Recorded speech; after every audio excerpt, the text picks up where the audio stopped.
Okay people, welcome back to another Fwoosh review. Tonight I'm taking a look at the Bandai S.H Figuarts Mace Windu from Star Wars. Now it's been a little bit since we've gotten a Figuarts figure, and I forgot how much of a highlight it is. I go to the store, I buy toys, I order toys, I get them in the mail. But right behind the Bandai model kits, I really like getting a Figuarts figure in the mail. Now the figure itself, it's in the standard packaging for Figuarts. It's silver. We've been seeing the Force Awakens stuff come in kind of a copper color. You can see Mace in the package. He has both heads. He's got his lightsaber hilt attached to his belt already. The hands are kind of hidden behind the package. And just looking at it in the package, in promotional shots, the skin tone looked a little bit shiny. In fact, on the back of the package here, you can see it has kind of a shiny, sweaty look to it. I wasn't sure if I liked that too much. But seeing the figure in the package, it's a dull skin tone. There's no shine to it. I can live with that. But that's enough about packaging. I'm going to get this guy out and see if he's actually a bad mother. And there you go, out of the package. And you know what? This thing is pure hand candy. I love the sculpt on this. I love the colors. I love the paint. I love how the face came out. And I know I say this about Figuarts a lot, especially with stuff that we haven't gotten in hand yet. But having this in hand, it actually looks better than what it did in the promotional shots. Right here in front of me, it's like a little shrunk down Samuel L. Jackson. It's freaking amazing is what it is. And if it was even possible for Bandai to up their Star Wars Figuarts game, they just did it. It's blowing my mind is what it is. As you can see, the likeness spot on. I mean, yeah, it's an action figure. Yes, it's a small representation of an actual human character, but it's just as close as you can get. I mean, I couldn't ask for a better likeness. Now, Mace does come with two portraits. He comes with kind of a stoic head. Not a lot of emotion to it, but it's what you expect with Mace. He's just that, you know, straight lace, stick up his ass kind of guy. And then you have this other head pops on, and it's almost the same sculpt. If you were just glancing at it really fast, you would think it's just the same head, but it's not. It's got a furrowed brow. The nostrils are kind of flared. It's more of an angry look to it. So you get less angry and more angry Mace head. Now for articulation, he's got a ball at the top of the head. You can get side to side. You can get a little bit of down, a little bit of up, but there's also a ball joint down in the neck, so you get a lot of range of movement with that. The shoulders, it's the usual cup inside the body with a ball joint and a kind of a piece that comes out to hide that joint, but you can get it all around. It shifts forward, shifts back, shifts up and down, so a lot of range of movement there. A swivel at the bicep, but the shoulder does a lot of the work for it. You can turn it, but that's just for extra movement. Just the shoulders are fantastic on this thing.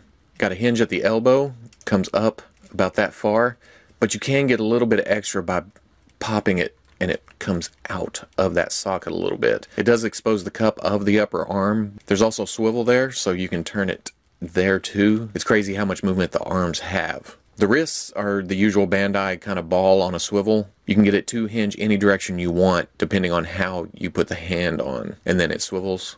Got a ball joint at the waist, so you can get forward. It's not great, but it's there.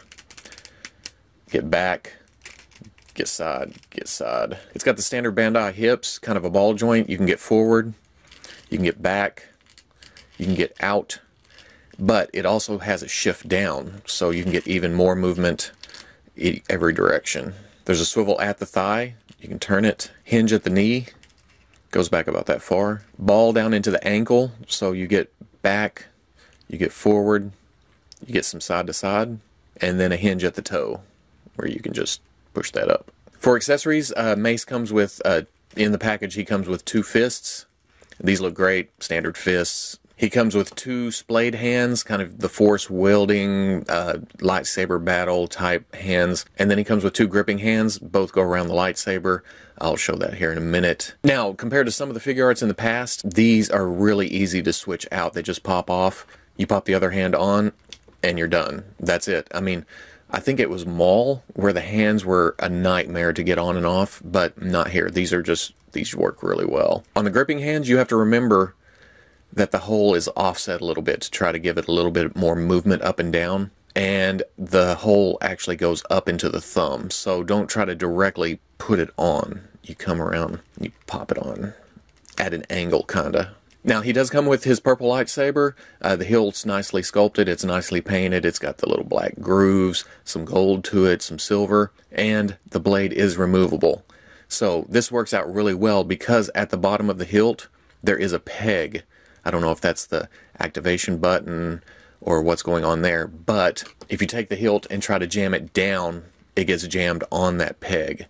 The best way to do this is to come around and come in from the bottom. And then you can put the blade in, and that works out really well. It is a little bit loose. You got to find sweet spots to it. There's a little tension there, and if you pull it up a little bit, he gets a really good grip on it down here on the actual grooves. He also comes with that lightsaber hilt that doesn't accept the blade. It's just for hanging on his belt. It's got an extra peg right here. It just pops into a hole, and it stays right there. Not bad at all. Now, when Mace was first announced, I thought, well, they'll just probably reuse the Obi-Wan body. He's already in the Jedi dress. It'd just be the easiest way to go. No, Bandai went out of their way. This is a completely new sculpt. As you can see, he's quite a bit taller than Obi-Wan. I appreciate this, especially since Obi-Wan, kind of thin, kind of young. The Mace sculpt actually has kind of the Samuel L. Jackson belly to it. It's not super noticeable. He doesn't look fat, but he's got kind of the gut thing going on. I mean, that's just a great little attention to detail there. And then since the Figuarts Jango Fett is quite a ways out there, here he is with the Black Series Jango Fett.